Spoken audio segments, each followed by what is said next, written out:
Lord be with you. And with your spirit. A reading from the Holy Gospel according to Mark. Glory to you, Lord. After leaving the mountain, Jesus and his disciples went on from there and passed through Galilee.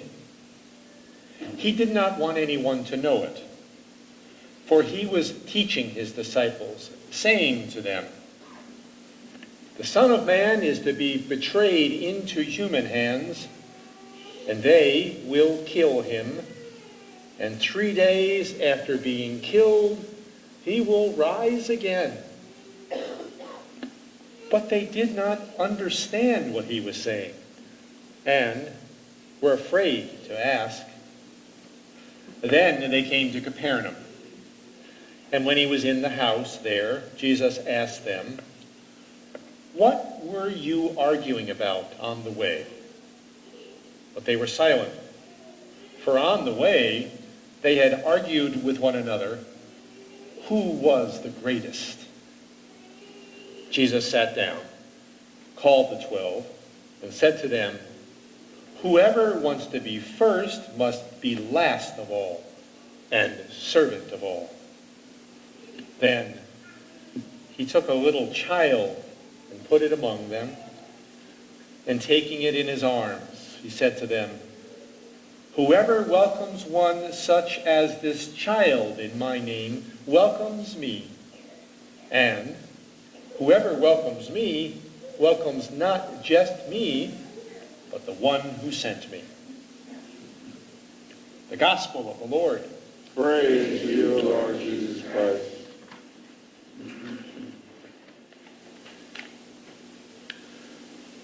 I'm going to ask a series of questions, and when I come to your group, I ask you to raise your hand and keep it raised until I'm finished with these questions. How many here are parents? How many here are foster parents? How many here are grandparents? How many here are godparents? How many here are aunts? How many here are uncles?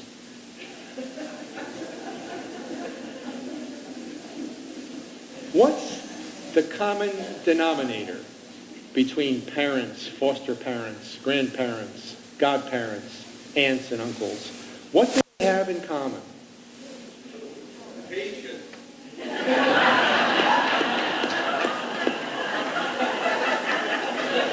He didn't get the right answer, but we're going to do a high five when we give the right answer. It's children. That's what they have in common. Children. Care for and love of our children is something all of these groups, all of us share in common. It's a unifier in a world that's too often divided. Christ loved children. 8 times in the synoptic Gospels, that's Matthew, Mark, and Luke, 8 different times Jesus calls the children. He calls them in some cases as groups. Today he calls an individual. And in each case, he holds the children up as a model, as something we adults should emulate.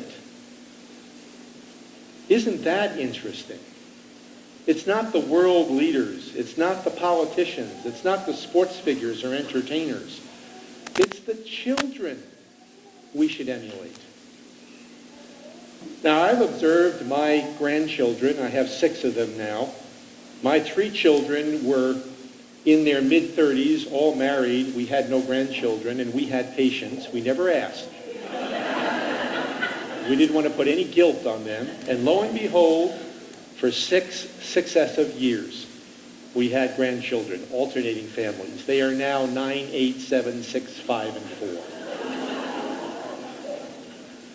And what I've observed of them and other children, we have many here today, this morning, what I've observed of children up until a certain point is that they just by nature exude love.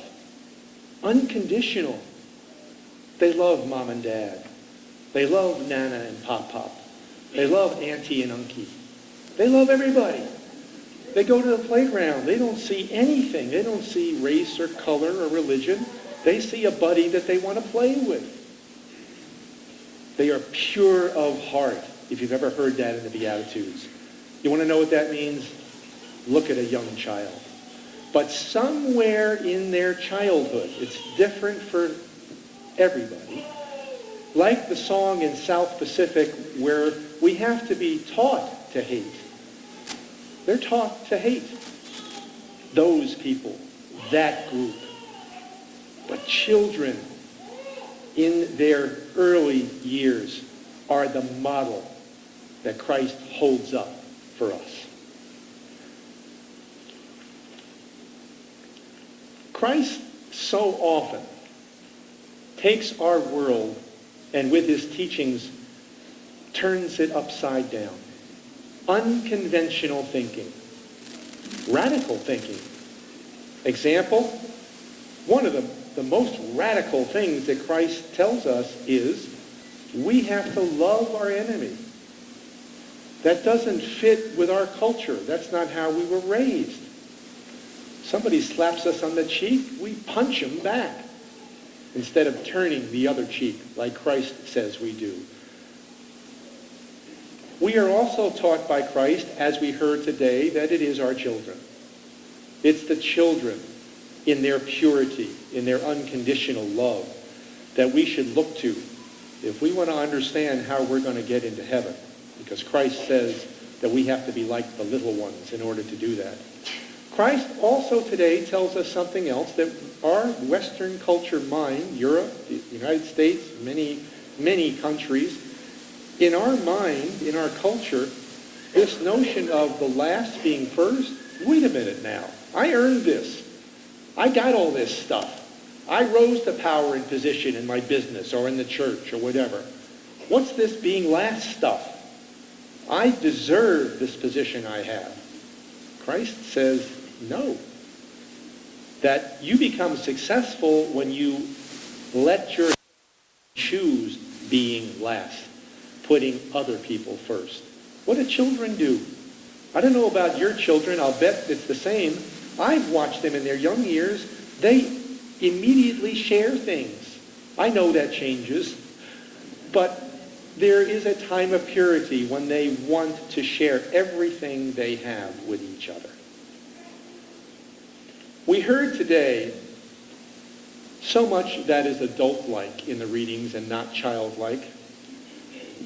In wisdom, we heard about trapping another in order to destroy them. Let's seek out that just one, that pious person. Let's watch their every move, and we're going to trap them and destroy them. In James, we hear these adult things. These are not childlike in their pure years. In James today, we heard about jealousy, self-ambition, disorder, foul practice, war, coveting, possession, and selfishness. And in the gospel, we heard about power and control. What did Jesus ask them? What were you arguing about? What were they arguing about? Which one of us is the greatest? They've been following the Christ. They are beginning to understand that he is special. He does these miracles. He tells them he's the Messiah. So they're thinking, like the Jewish nation did, that here is our king who's going to sweep down and destroy our enemy, this powerful king and ruler. So they want to sit at his right hand. And so they are discussing which one of us, the 12, is the greatest. That's an adult thing. You don't see children doing that in their pure years. So today, in closing, I'm going to ask you some questions to think about, because I sense Christ is asking you these questions in his gospel and the readings today. Are we unconditional in our love for everybody? For everybody? No exception? Are we pure of heart? Do we bring agenda to things? That child is. Are we pure of heart?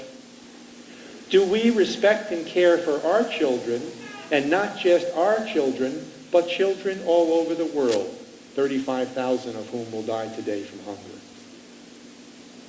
Are we willing to put our children first, ahead of ourselves, and others who are voiceless and powerless?